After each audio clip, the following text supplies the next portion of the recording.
Good afternoon, people. So those of you that actually noticed, because I had a couple message me today, they're like, hey, look, at one point we were talking about heat. Look, guys, I've been trying to get Norm on the show for a long time. And there's been scheduling conflicts and things like that. Finally, he is up north in a similar time zone and we were able to make it happen. So it just happened this morning where it all worked out, and we've got him here to tell us about everything. I mean, we're going to talk about as much stuff as y'all let us tonight. Norm, how are you? I am doing just fine. Thank you very much. How are you boys tonight? I'm as good as I can be. I'm still adjusting from the time zone change coming back from on Friday. So okay, that takes me 2 weeks. Yeah, it took me 3 weeks to learn how to sleep over there. So I hope it doesn't take me 3 weeks to learn how to sleep back in my own bed. Whoa, wait a minute now. I have enough sleeping problems as it is, and I'm planning a trip over there in January. So you'll probably be fine. I mean, what kind of sleeping problems? Just adjusting to the time difference, right? Your body, my body is used to going to bed at 9 p.m. every night and getting up at 5, right?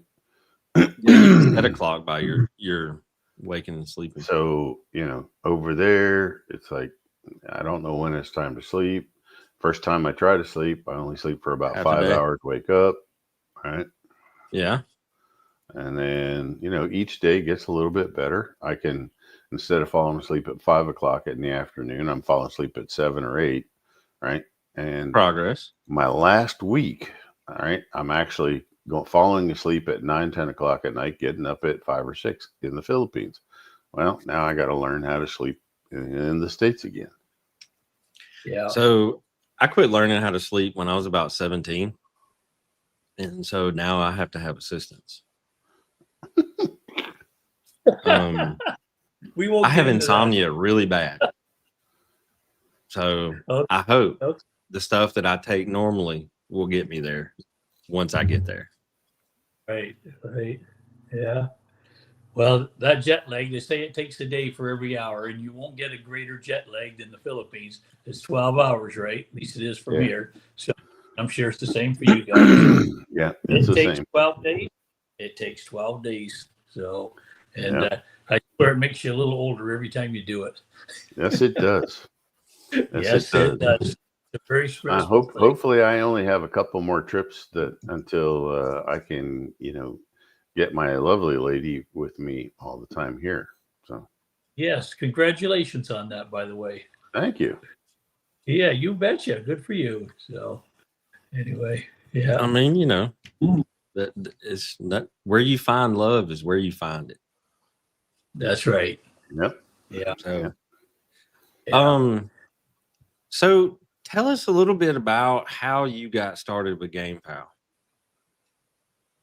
Well, I'll tell you what, guys. I'll try to make this as quick as I can. I was with my dad. He done custom work, right? We're farmers, and we're cleaning out the manure out of his barn. I'm 8 years old, and this guy had like Noah's Ark around there. He had 2 of everything. So it came time for his name was Tom. Came time for Tom to feed everything, and I'm walking around with him, and I seen this beautiful pair of Indian game chickens. Don't know what a game chicken is, but all I know is they were beautiful. So I said to Tom, Tom, I got to take them home. How much is it going to cost? Well, he said, I need $5. Well, can you imagine? Back in those days, $5 was a lot of money. So I don't have $5. I run out and see my dad. Dad said, tell Tom I'll take it off the bill. Okay, so perfect. I come home, with these two or these Indian game chickens. And you know what the baby stags were doing in the fall, don't you? They're all out in the barnyard sparring it out. And I'm going, what's this all about? This is absolutely amazing. I can remember hightailing her up to the house to get Dad. Dad, come on out here. The roosters are fighting. Well, you know what? The rest is history. You know, I never even knew men fought chickens, okay? And that's the truth. So anyhow, that's how I got started. And this is the real cute part. I'm down at my buddy's place. His dad has the house rented out on this farm. And we're sparring these birds in the backyard because that's where my friend kept his. And guess who comes driving in the driveway if it's not the Ontario Provincial Police? Okay? Because his mom and dad just happen to live there. So he walks out to us two young boys sparring our roosters, and he says, boys, you want to know who's got the good ones?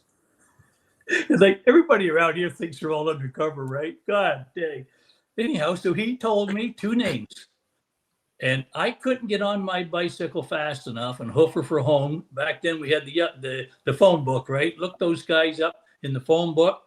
And now the rest is history. I went to my first fight by the time I was 12 years old. And man, I didn't miss one forever.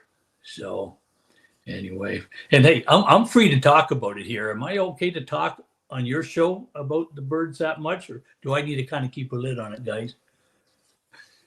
Well, Sorry, I should have that figured out before now. yeah, We're okay. Just be careful yeah. how I work. Certain words, you know, where you live, you're gonna pick up on. Yeah, I was gonna say where you live is perfectly legal, so right. that's okay. You know, And try to be creative with your words. Yeah. I've lived here my whole life. Everybody knows I had them. Everybody knows I don't have them now, and they know why. So I'm not worried about a thing. So, but anyhow, no, that's how. You never ran into trouble up there with them? Oh yeah, I like I said 3 times, and on my 3rd time, the judge just said to me, he said, Norm, I catch you one more time, you're going to the pen for 2 years. Well, you don't look at the judge and scoff at that. Like, I mean, we had to go home and kill everything. So, and that's what I did. Yeah, I wasn't going to go to the pen for 2 years. So, and I knew he meant her because it was on my 3rd go around. So, yeah, anyhow. 3 strikes, you're out. You're going to pay. Yeah. So, and then, you know, my wife passed away, and I moved over to the, never moved over, but went over to the Philippines and met my wife today and got a beautiful farm over there, and forward we go. So there you go. So, you know, getting used to that weapon over there is a little different, but that's the only thing that's got me a little bit tripped up. Everything else is okay. Yeah, I mean, so what do you think? When I go over, everything is a really high station, and it's a smaller bird. Most of the time, what I'm seeing is like maybe a 4-pound chicken, 4.5-pound chicken is big. To see a 4.5-pounder pitted. Yeah, and so I mean, you know, what do you think? How are your medium stations from here? You know, how are they holding up? I mean, how are they performing? Can they do the job? Yeah, haven't showed a lot of them yet. Okay. So because just kind of nicely getting going. Okay. So like the birds I got from Chris, like, I mean, we got stags on the ground now that are 6 months old, right? So, but medium station chickens are okay over there. I don't think you have to worry about that at all. Okay. Right. Them long-legged chickens, they do most of their damage in that first buckle, and they better be on top, because if they're not, they're dead, right? Right. Yeah. Medium station chickens, when they come on the ground, they're just as deadly as any chicken over there. That's my opinion. Okay. So, I just know what I see. You know, most of the things coming to the arena are pretty much all, they're either medium, high, or high. And for me, they're too leggy, right? They actually look like the old English fowl Yes, that you they see at all the other shows. I mean, they're Yes. just too much leg under them. Um, but the Yeah. knives are so sharp, right? I mean, the knife. If you got a good knife guy and your knives are properly sharpened, you don't really need the leg strength, to drive it in like you do some of the other stuff. But they just gotta be And fast. well, and this last trip over, and I said this to Jen when we were sitting there, watching them pit them, and they run out of gas after about a minute and a half. Okay, 80% of the birds pitted. If that fight had to go more than 2 minutes, they had nothing left. They had nothing left. They were totally expended, worn out, right? Mm. So they're designing a bird for 1 minute, right? It's completely different. You're not going to go 10 minutes, 20 minutes, 30 minutes. In fact, they have a 10-minute limit on each fight, and they got to be done in 10 minutes or it's a draw. So Right. Yeah. Nobody likes to draw. no, nobody likes to draw. No, I especially mean, after you wait. let's a 10-minute, like that's yeah. I would lose interest if it went that long. Well, I'm just saying. Yeah, and they do too. But there, the money is made on betting. It's not really made on the rooster. Okay. Okay. For the rooster man, it's a chance for him to see how well he raised his bird, how well he, does he really have the better chicken? Okay. Mm-hmm. I'll tell you what, in the long knife, one lucky hit, and you can have the best rooster in the world, and it ain't gonna matter, right? I mean, one stupid off the street chicken, gets a lucky kick, it's over, Mm-hmm. right? So there's a certain amount. There's a lot to the bird, the breed, the breeder, right? The feed and everything else that makes it up. But Right. there's still that 25-30% luck, okay, in that, that other bird, if he gets lucky. Well, I mean, okay, so Jeff, that 30% luck. I mean, if there wasn't that gamble, would guys really be that interested in it? Oh yeah, yeah. Because other chickens, like guys that do the shamos, because they're not really the fly up and kicky kind of buckle bird. They do some, but and they're doing naked heel, and they're still doing naked heel in places like Palau and other places, right, where you need a bird that has endurance for that 30 minutes. Okay, because it's going to take a while going naked heel. Well, I mean, they use every option in some places like Palau. Okay. So I mean, I get it. It's what they want to do, right? So they do it at all levels. But like I always say, your farm, your rules. You do you. So you're in Dumageddon over there, right, Norm? Yeah. Yep. So do you have a local pit? I mean, where are you planning on showing? Probably one of the nicest pits on the island of Negros is right there in Darwin, and I'm 15 minutes off the main highway. I'm 15 minutes up in the mountain, and once I get to the main highway, 5 minutes from Darwin cockpit. You trust it? I mean, I hear a lot of cheating going on. No, there are some pits that do, and I won't mention their names. But if I got something good to say, I'll most certainly say it. Darwin is good. So, okay. Yeah, no, it's a really nice pit there. So, yeah. Well, you can't say that about all of them, as you know, right? You've been there long enough now. You know that right. There's some shady stuff going on. If you're friends with the owner or the guy in the cockhouse, you don't know what's going to happen. It's just about bad enough that a guy could make a real good decision over there and decide that you're not going to show your stags no more. Okay. Because that ban don't mean everything. Okay. So it's no different than it was here my whole lifetime. Everybody likes to put their cock into your stag, right? And people are people. It don't matter what country you're in. So did you band a bunch? I know you- it down. Oh, sorry, go Okay. ahead, Jeff. Did you band a bunch? So a lot of the listeners may not know, right? There's banding season for stags. So if you want to enter the stag derbies, your bird has to be banded at an early age, right? You have to get birds banded, and that's your selection group to be entered into the different stag derbies. So did you band a bunch this spring? I did. I think we banded 75. Okay. They were born, I think they call that, is it late born, mid born? I don't know. I know there's early born, late born. Mine, I think, were in the middle. They were born the 1st of February to the end of March.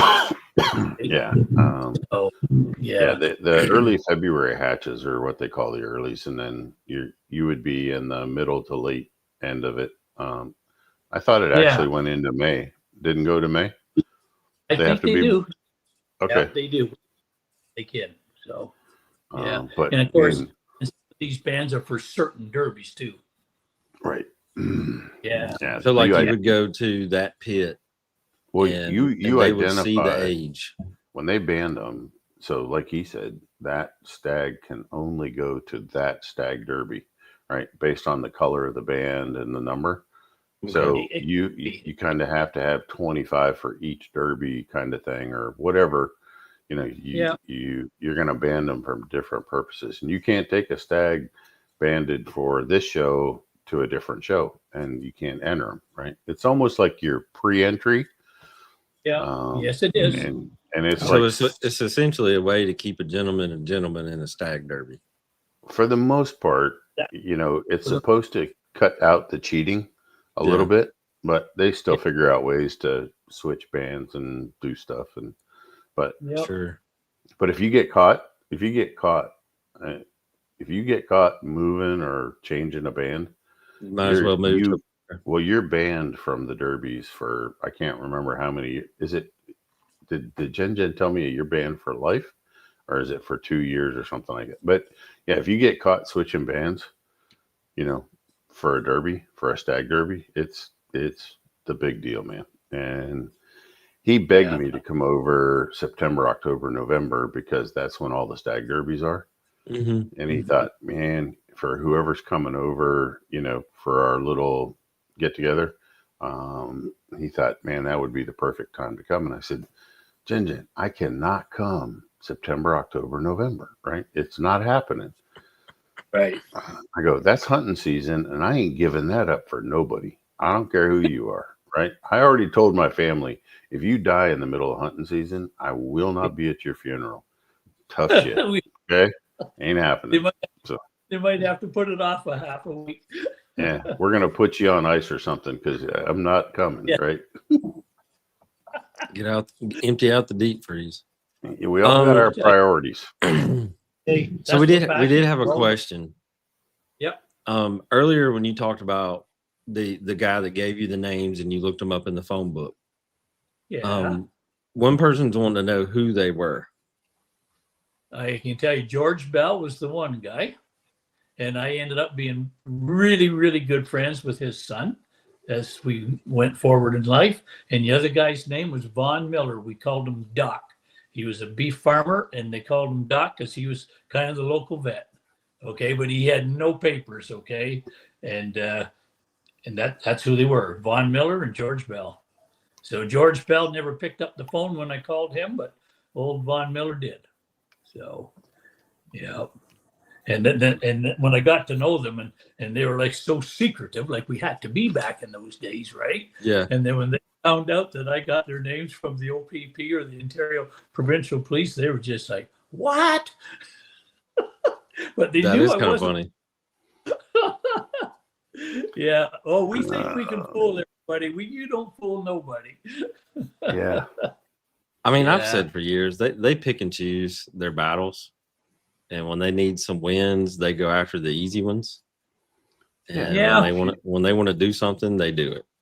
If you're stupid and getting yourself out there in front of people all the time, and then you're low hanging fruit. So don't be the low hanging fruit, man. Yeah, yeah. And let's face it, 50 years ago, nobody cared, right? Nobody cared. If you were minding your own business, doing your thing with your birds, you're okay. But today, we blame it on the government or we blame it on the police. It's society. Okay. Mm-hmm. That's the only thing that has changed. And there's just not enough farmers left anymore. Okay. Us guys that were all born and raised on a farm, we dealt with life and death every day. We got hard to it. So, and Yeah. that's how I look at it. Okay. We evolved, and I know over in the Philippines, maybe I shouldn't say this, those guys better be on their game over there. Okay. Because them big cities, it won't be long. Everybody's going to have their little puppy dog and their little cat. And I'm telling you, everybody needs to be on their game. So they've already talked about it in the Philippines. I mean, it I got know, shut down yeah. quickly, but it's already been brought up a time or two by the animal rights people there. And Yeah. so, It's so sad. I mean, it'll be a long time getting rid of it because it's such a revenue maker for the Yeah. government, right? Yeah. 10 million birds, 10 million roosters fought a year, and Right. like $20 billion in gambling revenue stream that they get a percentage off of, right? Yeah. And that's Yeah. the stuff that's done at a legal pit, where it's tracked. That's not talking about hack fights and other things that happen back alleys or street or whatever. So, yeah. Yeah. And that's a good thing because that'll be what helps keep it going longer, Yep. So I know Yeah, I 10%. they've got to be like the U.S. They want that money. Yeah. So We all seen what happened in Louisiana too, right? And then it just marched right through the country. So if it can happen in the U.S., it can happen over there. Yep. that's It's true. just a matter of time. Just a matter of time is exactly right. So, but that's kind of a down subject. We don't like talking about. Here's a good one though. Elijah wants to know what's going on with California Bill 928 AB. That bill was killed. It's no longer a thing in California. Really? I hadn't heard that. It must have happened while I was gone. It did. Some game breeder associations and some private individuals invested a lot into attorneys and lobbyists and fought it really hard, and the bill got put down. Awesome. Nice. Very nice. That is so nice to hear. So, yeah. So, Norm, can you talk a little bit more about? So, PC Showtime wants to know. He goes, "It's messed up to have to declare which derby, or is it by the age of the stag?" And it is kind of by the age of the stag, right? I mean, you got, but you have to declare when they come band your stags. Are you already identifying them for a specific derby? And that was my understanding is different color wing bands, right? Yes. And you pay so much money to have it done. And what that does, the guy that's hosting the derby, whatever pit it is, he knows that he's already got some of your money. So there's a real good chance you're going to also show up for the derby. You follow me? Yeah. So that makes sense. It does. What I don't remember what age you're marking the. I don't remember what age you're marking the stag, but is it? It's only like 6 or 8 weeks old. Yeah, or they're is it not 10 very. weeks old. Yeah. My first stag was born February 1 over there, and I believe we had them all banded by the time they were like 6 weeks old. So some of them don't really. Yeah. You don't really have a choice. You don't know what you're going to get, right? You just got to hope that it looks good. Well, you better raise them right to begin with, right? And and if you don't go, you don't go. Like, I mean, if it's 8,000 pesos, like, I mean, I know that's $200 for me, okay? Yeah. But it's not the end of the world if you can't go because your birds aren't ready, because it's going to cost you a hell of a lot more if you go when your birds aren't ready. So, but you are. Them? Yeah. Oh, exactly. There's nothing worse than it costs a lot of money to go there and get booked. Yeah. Well, you still Yeah. have the entry fee when you join the Derby, right? He's got some preliminary money from the banding part of it, but you would still have the entry fee, Sure. when you go to the show. Yeah. A lot of those are anywhere from 9 to 11 stags. I see 9 to 11. I don't know that I've seen any advertised as 7 stag. I think everything's at least 9 bird, right? Okay. And up from there. But This will be my first year of showing stags. okay. Yeah. So, when I get back in October, they're looking good, right? Because I don't have too much time to show them. So, or get them ready if they're not ready. You follow me? Yeah. So Not too early. Alexander wanted to know, while living and having a farm in the Philippines, what feed do you use year round? Then with the temperatures being a little hotter than the States, what are some of the issues you've come across since you've moved there? I haven't come across any issues at all with the feed. Okay, like I feed the same feed year round. I adjust the protein with my protein expander. Okay, whether I add a little more or less, but it's the same feed year round. The slasher mix. It's 18 grain, 18% protein. So, and I can't say that I have any issues at all. So, I've always kind of been to keep it simple. What about health issues? Not just feed issues, but what Yeah. other, have you had other like health related type issues? Moving the birds over there. The biggest thing over there, you get them big torrential rains, and then it's hotter and stink the next day, and then in 2 or 3 days, everybody's got a runny nose, and you kind of like to go, okay, this ain't no damn hospital. We're going to be the tough guy, right? And they're all going to get better on their own, right? But they don't all get better on their own. Yep. So we do have to intervene with medications. So it is a priority of mine to have birds that get better on their own, because I still believe that the more medicine you have in your medicine box, the less healthier your chickens are. So I'm a firm believer. I mean, this is your first hatching, right? What you hatched in February. So this is basically your first generation on. Norm, can you track something for me? Because I believe this to be true, but I can't prove it. What your brood fowl weighed when you purchased them and sent them over, right? So you have a pretty good idea, or what I think is going to happen because of the climate and the temperature.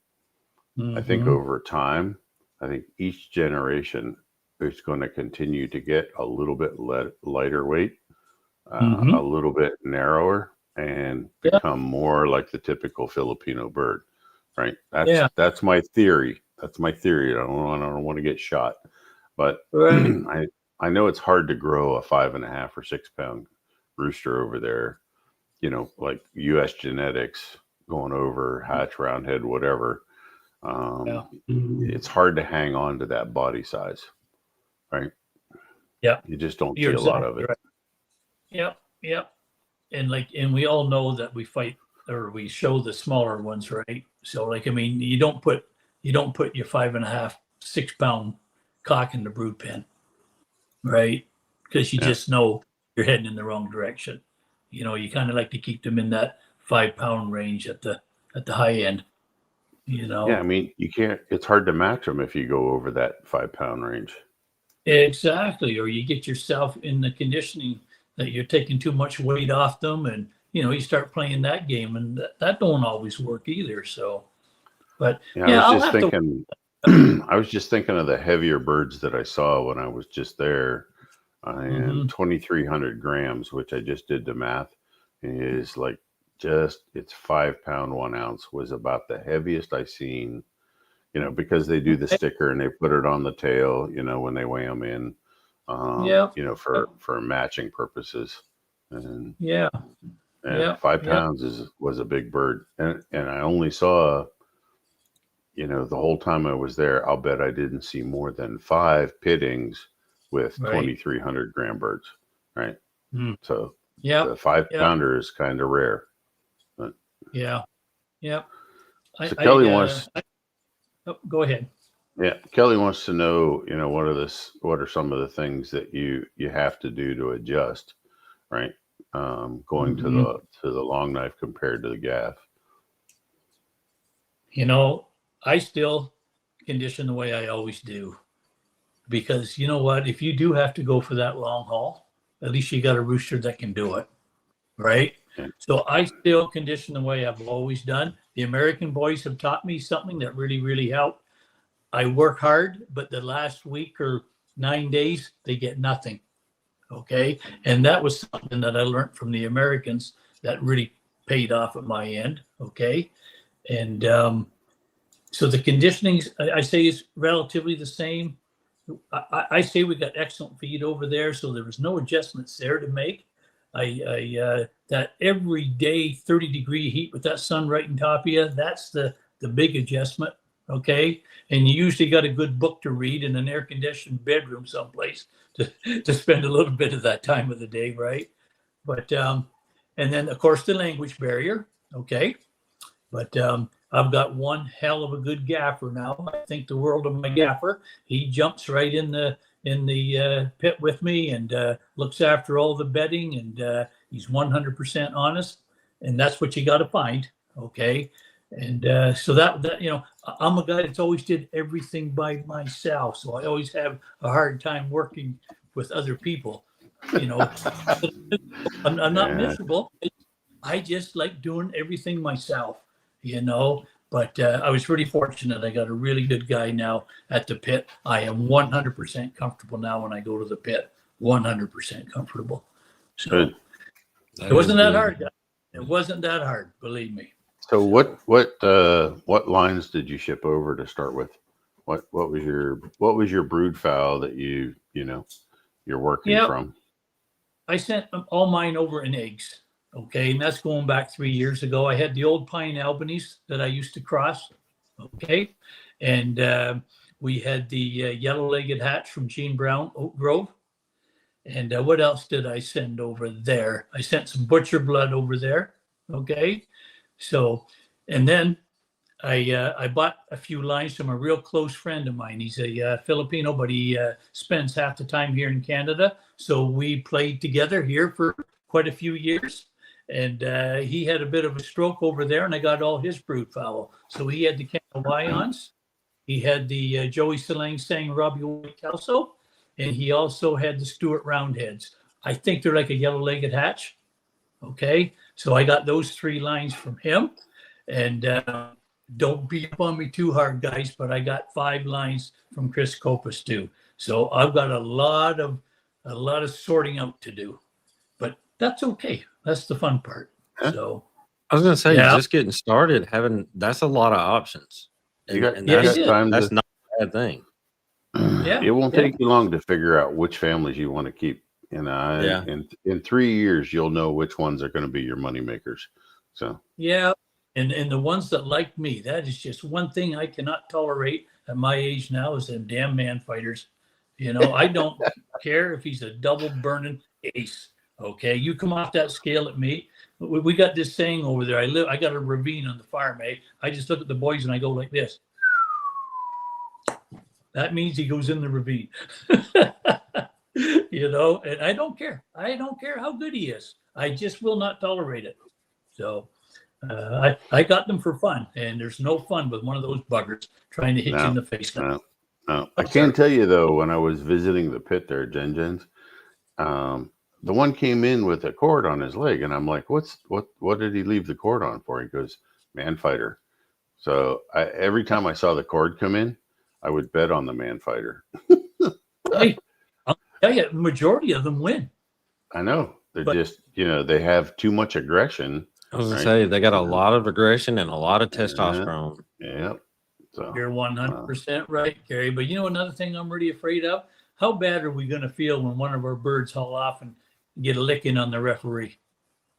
Yeah. You know, that's a Yeah. wicked, wicked wound. Like people I just die don't over think that'll turn out real good for you. that. Well, There's no way you can make that. There ain't a way you can spin that. I agree. yeah, exactly. You know, any man with a conscience is going to live with that one. Well, You know, sooner or later, the referee is going to end up with something, right? And I mean, it's oh just yeah, nature of the beast. You know, you're wrong place, wrong time. You know, standing in the wrong place. It's gonna eventually oh it's yeah, gonna happen. And I'll tell you what, with that long knife, I'm glad it's not me because I can't yeah. move fast enough to get out of the way, and but they I've do a lot never, of damage. I've never seen a human being bleed before in my life, but I've seen it now.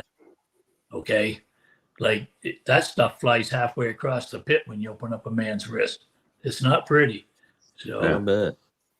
no, it's not. And like I mean, Oof. everybody has to go to work, or he ain't gonna live to get to the hospital. And then when they do fix him up, you know he's never gonna get his hand back, right? Yeah.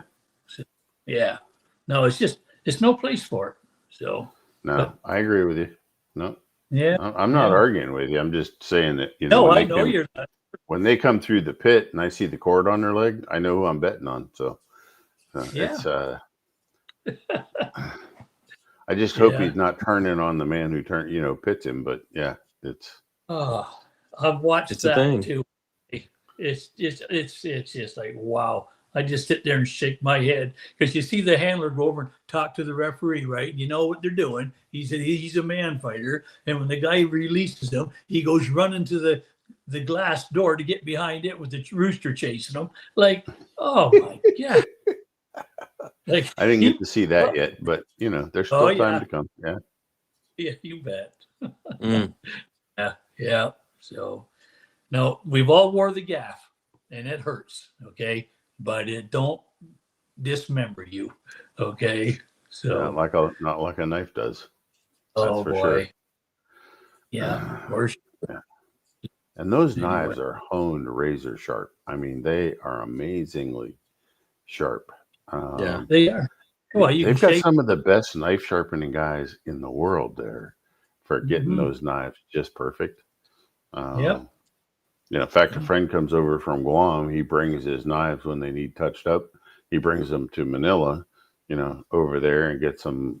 He drops them off when he comes for the week and picks them up when he goes home because he can't Yep. get anybody to sharpen them as good as that guy. And Yep. and he's sharpening a knife for like 50 pesos, and that's only $1 American, right?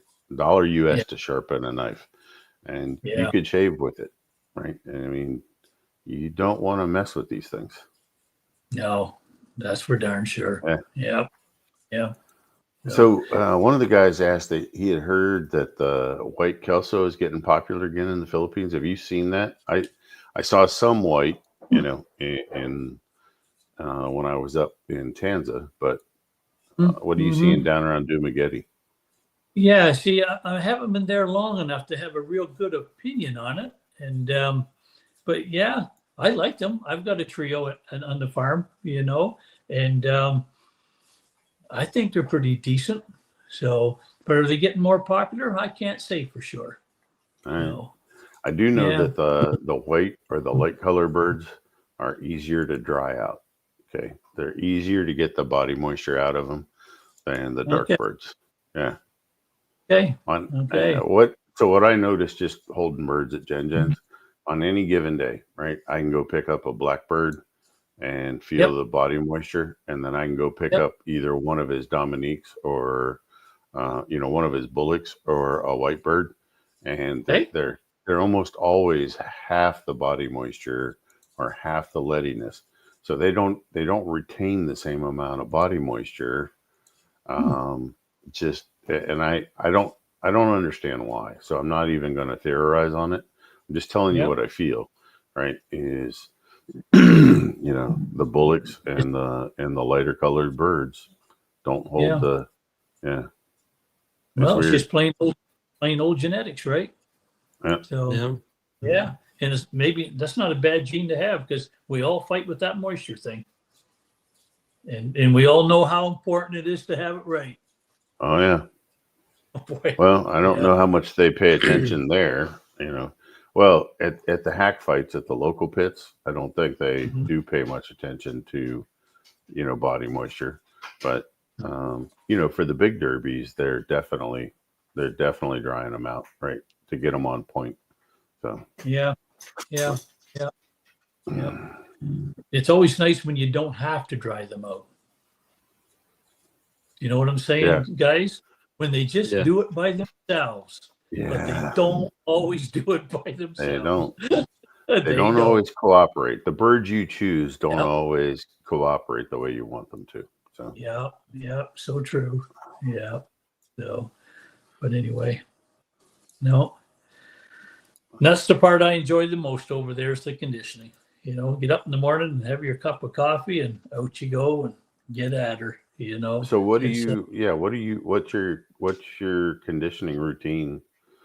I mean, you said it's the same as what you had there, in Canada, but what kind of just briefly go through what your conditioning routine is, or what you yeah. put them through? Well, usually what I do, and I'll start. I like work. I like starting a month ahead of time. Okay, and 6 weeks or 5 weeks don't hurt either. But anyhow, I get up in the morning. The first thing I do, I go take them all off the tie cords, put them in the scratch box. Okay, and they'll get half their morning feed. Okay, and like they're not like they're in there for 3 minutes. They're in there until I get everybody else fed, go to the house and get my breakfast, right? My breakfast is at 8 o'clock. So at 8:30, I go back out there. They've been in them scratch boxes for 3 hours. Okay. And then I'll put them out on the tide cord, give them a little break. And it's still nice weather, right? It's early in the morning. They love them tide cords. When it starts to get hot around 11 o'clock, I put them in a fly pen. And my fly pens are 7 feet wide by 14 feet deep. Okay. Then they get their other half feed, morning feed. And I always have a hen in there. Okay. And you want to talk about a good burst of energy, put them in with that hen. And she's got that big fly pen.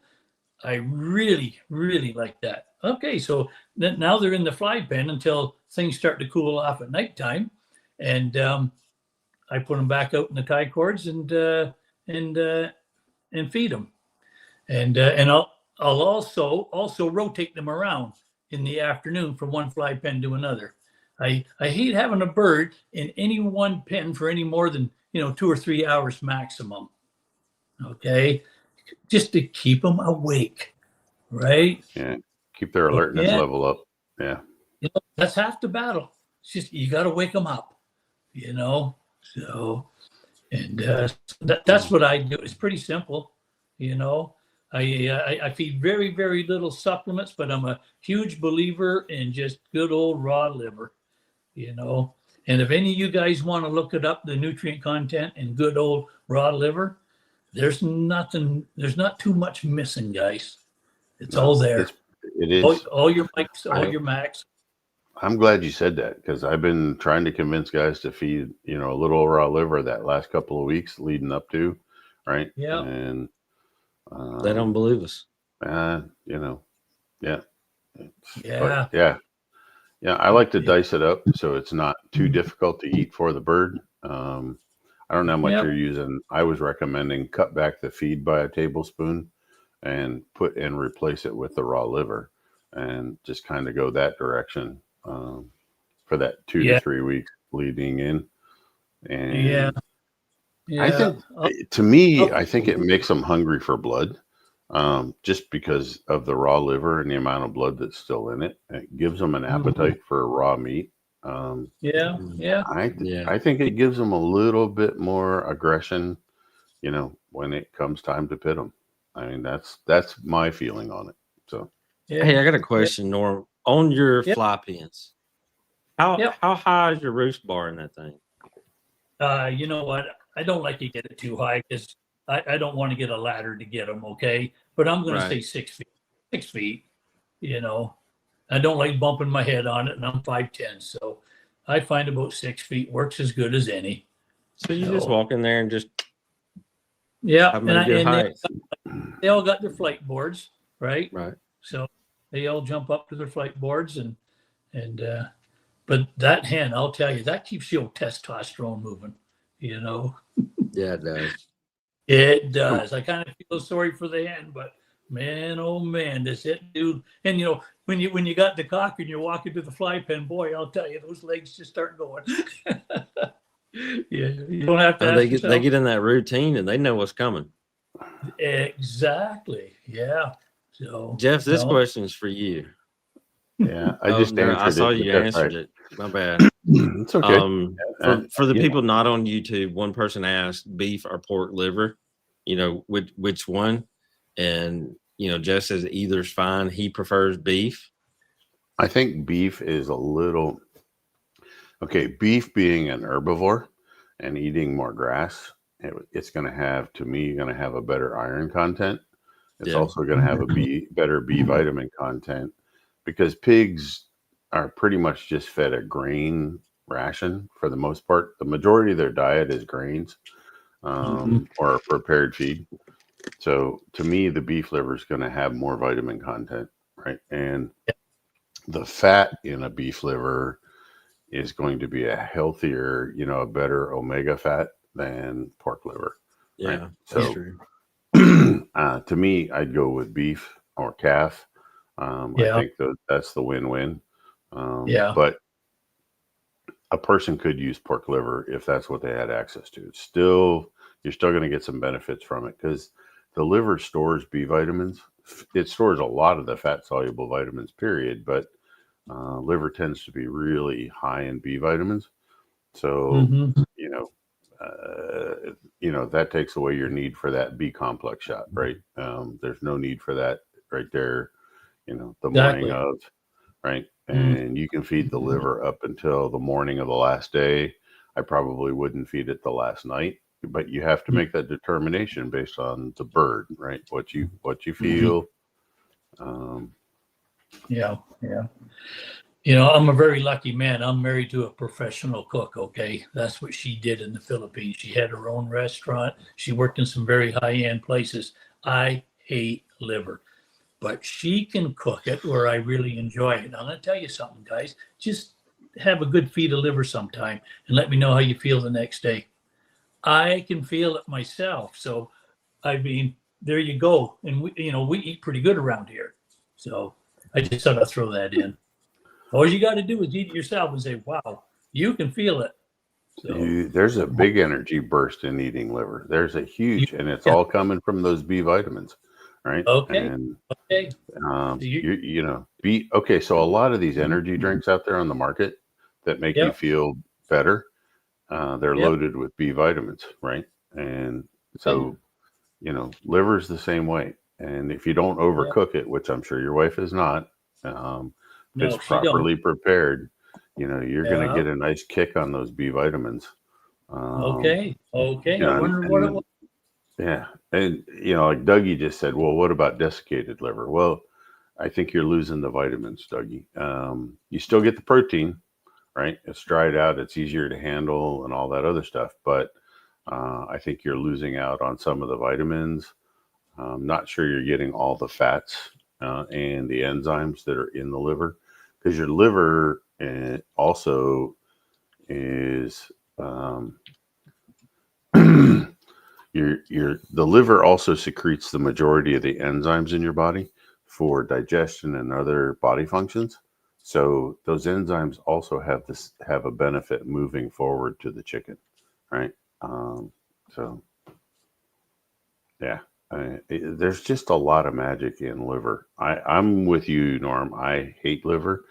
As a kid growing up, I'd cut it into small pieces and bury it in the mashed potatoes and hope I couldn't taste it, right? But I had to eat it. What mom put on my plate was what you ate, Oh, and the way it was so, back in the yeah. well, yeah, you didn't waste anything, and No, mom and dad that's loved it, so, but yeah, it's a texture thing for me. It wasn't really a flavor. It Yeah. was more the texture. I mean, I And love beef, but the liver, yeah, so I don't know. yeah. Well, and like I said, it's really loaded in all your micronutrients as Yeah, well, it right? is. It is. Your and your coppers and all those Yep. ones that we never talk about, right? So, and we all know how we farm today. All those micronutrients aren't in the grain anymore, right? No. Because we just don't put it in the soil like we should for these big crops that farmers grow. So, No, you're yeah, right. You're right. yeah, And yeah. that's why feed companies like us have to add it to the feed, but not every feed company adds the right amount because it adds cost, right? So Exactly. Yeah. there's a bunch of people that skimp just, because they know the consumer's buying based on price, not necessarily the knowledge of a feed tech, right? Yeah. Anyway. Yeah. Yeah. No, that's a good tip, that feed and liver. I tell everybody. So at this stage in the game, I got no secrets. I like to try to help everybody I can. So I mean, to me, like, I know a lot of guys they won't say nothing because that I had one tell me the other day, I'll tell you everything but 4 things, and I'll take them to my grave. okay. Well, if you don't share and you don't teach, eventually it's going to go away. For one. Yeah. For two, if the person on the other side knows the same thing you do, then it really is a competition, not only between the birds, but between the two of you too. Well, and I feel that is every time as well, right? If we know the same thing, okay, people know stuff, but they don't want to do it. Right, It's right. who's putting in the work, who's spending the time. Like you described your daily routine. It starts with the morning. You get up, you take care of your birds, you put them in the scratch box, then you go they eat before you do. Yeah, for sure. And then you go back, take care of your birds, move them. Then I'm sure you go back for lunch after you gave them the other half of their morning feed. Yeah. So, I mean, that dedication is, to me, is what puts it in. Yes, it's, like Jeff said earlier, some of it's luck, but well, look, I like skilled luck better than so chance. most of the guys listening are not retired. So Norm is retired. He can feed 3 or 4 times a day, right? Which absolutely is better for the bird. No argument, right? If you break up the amount of feed, over multiple feedings throughout the day, the bird's going to be healthier because you're not slugging a whole bunch of starch and energy at one time. Okay. And it's a win-win. But for people that have day jobs, it's also not realistic to try and do that. Yeah. It's not easy. No. Unless you're going to get up at 4 o'clock in the morning and do your first feeding, right? Switch pens. And then before you go to work at 7, do another feeding. But Jackie's got a lot right here. I think a person creates their luck, good or bad. I'm not arguing that, right? I'm just, but, look, I sat there and we averaged 35 to 40 fights a day, okay, at the pit for a week. I was there for 8 days. And, so I watched like 300 pittings, just round numbers. And there was like the 1%. So there was like three pittings in there where I said, man, this bird's going to kick the crap out of this other one, right? Just because looked great, good, good fit and finish. You could tell it was a great bird. The other bird looked like a pile of junk, just, half in the molt, you swear the thing was going to die. And it comes out first buckle, one lucky kick, right? Hits it in the right spot, puts the bird down. It just, it happens, and that's the luck factor. What is that percent of luck? I don't know. Earlier I said 30%. I don't know what it is, but it really sucks, to watch a good bird. The man put his time in it, like Norm's talking about, and you just see it, you see the it other sap sucker yeah, got lucky. right. Yeah. It's almost like you sucker punched him, right? Yeah. One other luck factor, every derby, you got a handful of ace cocks there, right? And I mean ace cocks. Well, guess what? if you hit 2 of them that day, I guess your luck wasn't with you, was it? Because No, I'll guarantee you're not going to whip both of them. no. I don't care how good you are, you're not going to whip both of them, and you're going to be down one that day just on that factor. And that's the I always talk about. You know, you hit 2 good ace cocks in a derby, you ain't winning her today, boys. So Jeff, this question is for you. Yeah. Feed in the hot months: 5 parts pellet, 1 part corn, 1 part soaked oats. What's your opinion? I'm not opposed to it. In the hot months, I would probably take the corn out and increase the oats just to lower the energy a little bit. Yeah. Look, and I'm not trying to hurt Jackie's feelings at all, but at the end of the day, why are you soaking the oats? Okay. One, it's a gamble. So if you soak them for more than about 24 hours, you're taking a chance on bacteria growth and mold growth. 1, 2, it takes time. 3, those suckers smell really bad on the 3rd day, right? And I know there's a bunch of old timers that talk about soaked oats and how it works like vinegar and does all this magical stuff.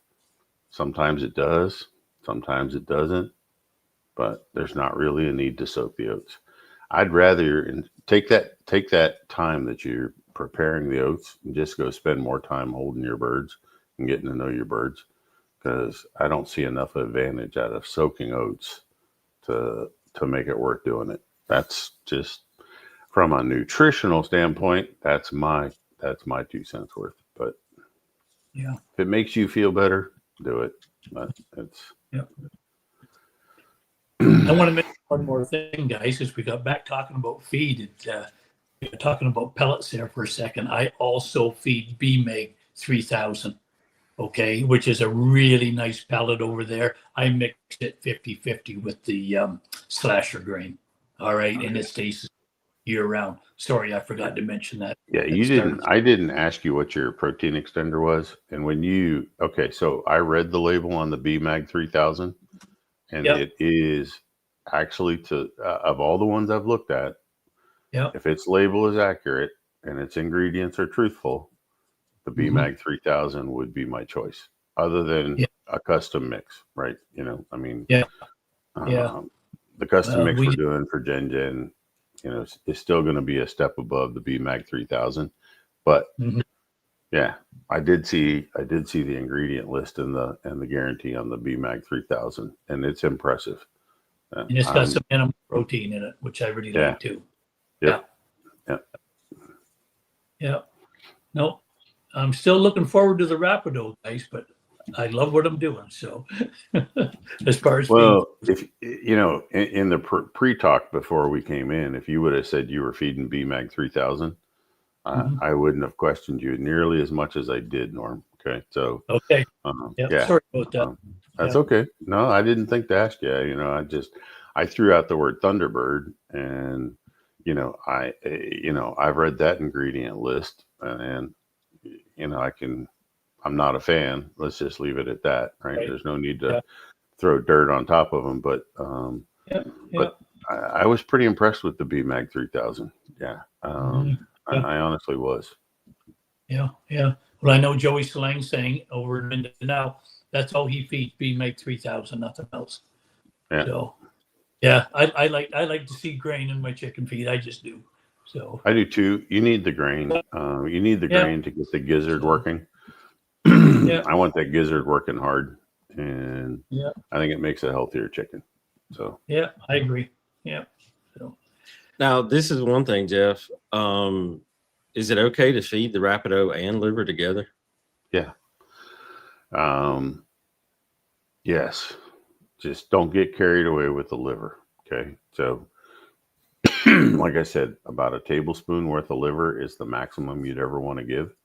And, you know, but you have to know your birds. Okay. So like if you've got excellent feed going into it, you know, and you've been using the Rapido, you may or may not need the liver. Okay. So you got to know what your bird's doing. You got to know how they feel, what their activity level's like.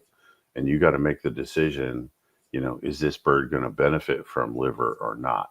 If it's going to benefit from liver, you're going to see it within 2 to 3 days. Okay. If you don't see a big change, then don't keep doing it, right? Because if you overdose the B vitamins, you can actually start calming the bird back down, right? You Yep. can, so they peak, right? And then if you go too far, you can push them down the bottom on the other side. Okay. So just, That's the importance of knowing your bird and knowing its cycle. yeah. Yeah. And, So- we're still learning about the cycle. I mean, everybody knows that they cycle. Some people want to try and control the cycle, which I'm more of a naturalist. I want to work with the natural cycle. I do not want to disrupt a bird cycle. So that's that's just me.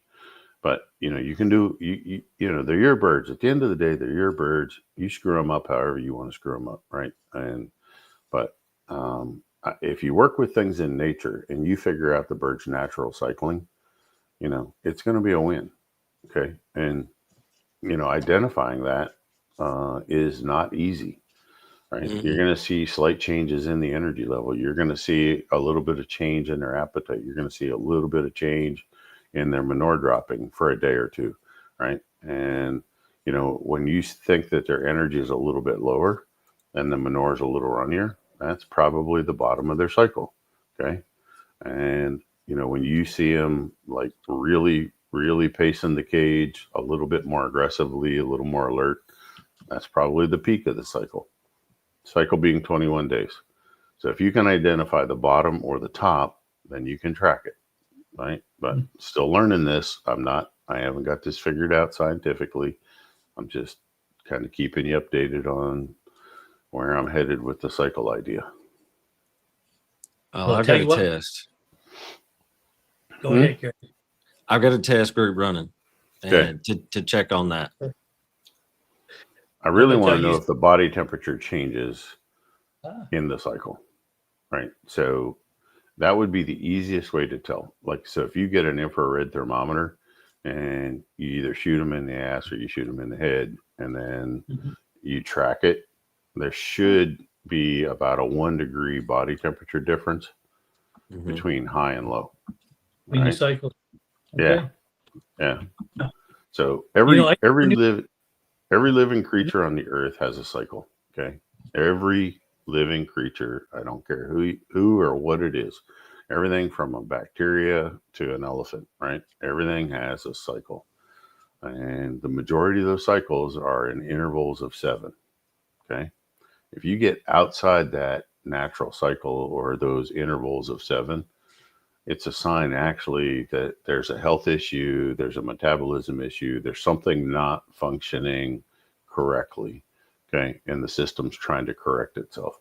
So, to try and use a bird that's off cycle, you're just shooting yourself in the foot. I don't care if he's the best looking bird on your yard. He's not going to perform at 100%. Ain't going to happen. Okay. But Well, I just heard about the cycle a couple of weeks ago, and it was on your show, guys. And here I am, 64 years old, never heard about a cycle. I'm sitting here going, what in the heck are these guys talking about? I got off the show, come around here, and my wife said, holy smoly, I just learned something. So yeah. I mean, Everything- we're trying to bring tidbits out for Yep. folks and Yep. give them the competitive edge. Yeah. So, and back to that liver, guys, I get my camera here. The end of your finger, little finger, that's lots. My opinion, Jeff, okay? Okay. Because I think if you give them too much, you just upset their whole inners. My opinion. Yeah. Okay. I always say a big P, and that's all I ever give them at any one time. How long are you giving it, Norm? So Once a week during the keep, maybe a couple times a week. It depends on the mood, because I don't think it has to be one of those deals, but I like to always do it in the last 24 hours. Okay. See, Always. all right. So, like I've been telling guys for the whole 2 weeks, like in through the conditioning and the keep, to give it consistently, then it gives the body metabolism. Like you said, it'll throw them off, and it will for a day or two. It'll throw them off. But if I'm doing it for that 2-week period, they readjust to it, right? But Okay. I'd like them to have an appetite for blood, right, and raw flesh. Yeah. I really want them. You know, I think it gives them more aggression when it's time to get in the pit. So, Well, I know they don't like it when you first start giving it to them. But well, after they'll look at you. them, They'll look at you funny for a day or two. all you got to do is stick your hand out with a piece on your hand and it's gone, you know. Yeah. But the first times they're doing their best to spit that out. Same with the laying hens, same thing. Nobody likes liver. So, yeah. Anyway. All right, we got any questions or things we need to cover? We're at our hour. Yeah, we got 2 questions here that we need to get. Nutritional question: on a higher end pellet, labels you see thyme essential oil, oregano essential oil, pre and probiotics. Is there anything to it, or are they just marketing tools? There is actually something to it. You know, all of those, the thyme, the oregano, those essential oils, even ones using now cinnamon, pre and probiotics, there is something to it. Okay. It's not foo-foo dust. The thyme and the oregano help keep the bacteria load in the gut stabilized. Yep. So nothing's winning in there. So your bad bacteria aren't going to take over.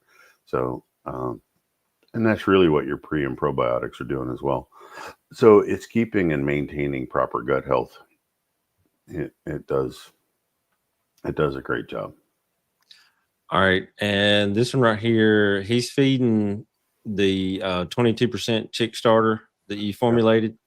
He's adding boiled eggs and he's taking a class and they're telling him to add tuna. I want to tell you this, don't add it. No, the fish is already in the 22. There's fish meal. There's a high level of fish meal in that 22%. Don't add more tuna. Right. Those guys in your class, they did not look at the feed tag, nor did they read the ingredients. They just assumed that was something you bought at Tractor Supply. Yeah. I don't know what class he's taking, but anyway, we won't go there. We won't go there publicly. So let's see. And I don't see any other questions.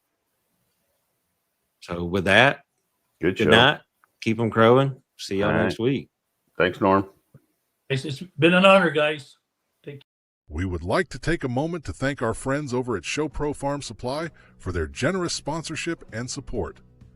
Whether you're raising heritage poultry, show poultry, game fowl, or other species of livestock, ShowPro offers custom formulated feeds and supplements to help your animals reach their full genetic potential.